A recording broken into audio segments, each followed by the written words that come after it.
kabar semuanya? Di sini kami ingin melakukan ujian praktik IPA, yaitu mengidentifikasi zat sisa ekskresi paru-paru.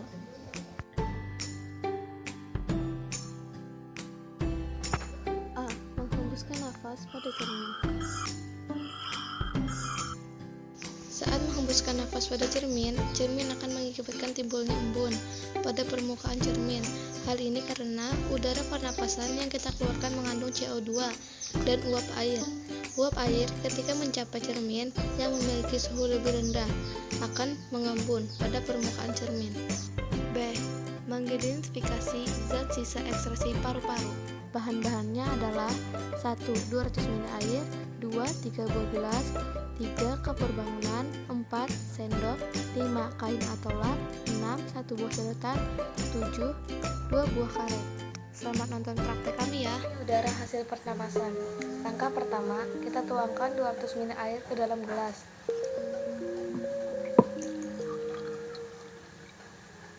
Apabila sudah, selanjutnya kita tuangkan kapur ke dalam gelas yang sudah berisi air.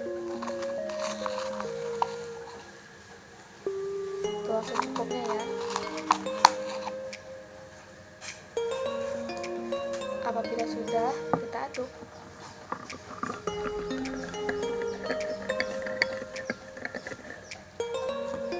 Lalu kita tutup menggunakan plastik.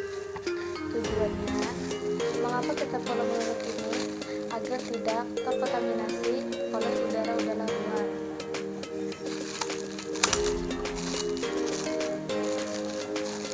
Kemudian, diamkan selama semalaman hingga air kapur larut.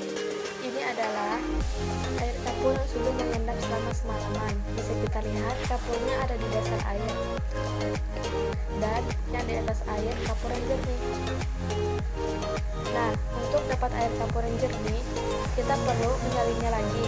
Pertama, kita siapkan 2 buah gelas.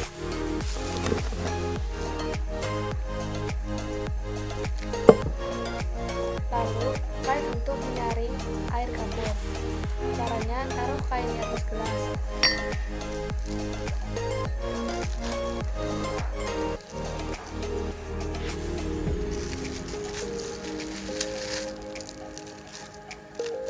Kemudian kita saring ke dalam gelas yang sudah ada kainnya.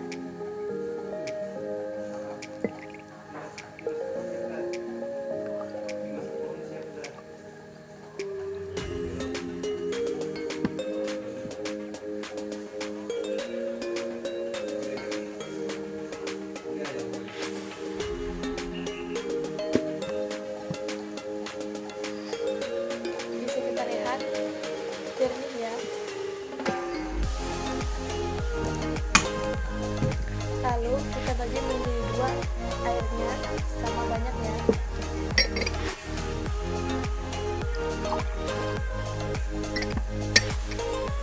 Sudah, kemudian kita tutup keduanya agar tidak terkontaminasi oleh udara-udara luar.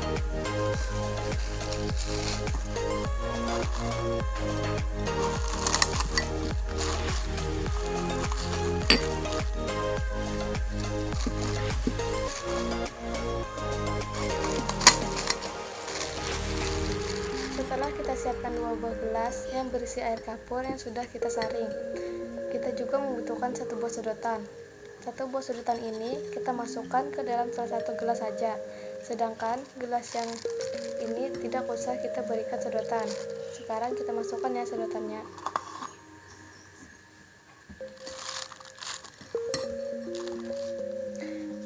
Di sini dibutuhkan 2 gelas ini. Untuk perbandingan, yang ini kita tiup, sedangkan gelas yang ini kita tidak tiup. Kita mulai ya. Kita tiup ya sampai ada perubahan.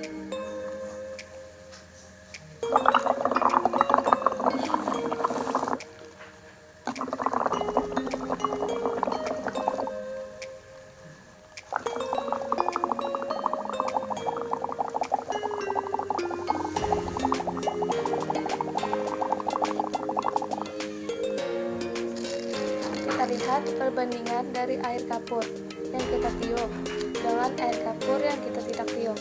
Perbedaan dari 2 gelas tersebut adalah yang kita tiup jauh lebih keruh, sedangkan pada air yang satunya lagi tetap jernih. Bisa kita lihat ya perbandingannya. 1. Ketika kamu menghembuskan nafas pada cermin, apakah yang terjadi? Berdasarkan peristiwa tersebut, menurutmu apakah zat yang dikeluarkan pada saat kamu menghembuskan nafas? Peristiwa pada saat menghembuskan nafas ke cermin yaitu mengembun, karena pada saat itu zat yang kamu keluarkan dari hidung itu bentuknya merupakan gas. Lalu pada saat di kaca terdapat basah-basah atau air, sehingga disebut pengembunan. 2. Ketika kamu menghembuskan nafas pada air kapur, perubahan apakah yang terjadi pada air kapur? Menurutmu, mengapa hal tersebut terjadi? Air kapur yang dihembuskan nafas, maka keadaannya akan menjadi keruh sebab gas CO2 yang bereaksi dengan air kapur. Maka hal ini menunjukkan bahwa udara yang dikeluarkan mengandung gas karbon dioksida. 3. Zat apakah yang diperlukan oleh tubuh pada saat kita bernafas, dan zat apa yang dikeluarkan? Saat bernafas, zat O2 atau oksigen, dan yang dikeluarkan adalah CO2 atau karbon dioksida. 4. Tulislah reaksi kimia yang terjadi pada saat kita bernafas dan zat yang diekspresikan oleh paru-paru. Paru-paru merupakan alat pernapasan utama. Selama berfungsi sebagai alat pernapasan, paru-paru juga berfungsi sebagai alat ekskresi. Oksigen yang memasuki alveolus akan berdifusi dengan cepat memasuki kapiler darah yang mengelilingi alveolus, sedangkan karbon dioksida akan berdifusi dengan arah yang sebaliknya. Darah pada alveolus akan mengikat oksigen dan memangkutnya ke jaringan tubuh. Di dalam pembuluh kapiler jaringan tubuh, darah mengikat karbon dioksida atau CO2 untuk dikeluarkan bersama uap air. Reaksi kimia tersebut secara ringkas dapat kita tuliskan sebagai berikut. Kesimpulan, berdasarkan percobaan dan diskusi yang telah kamu lakukan, apa yang dapat kamu simpulkan? Ketika menghirup udara, paru-paru kamu akan memasukkan oksigen, kemudian mengeluarkan karbon dioksida beserta uap air.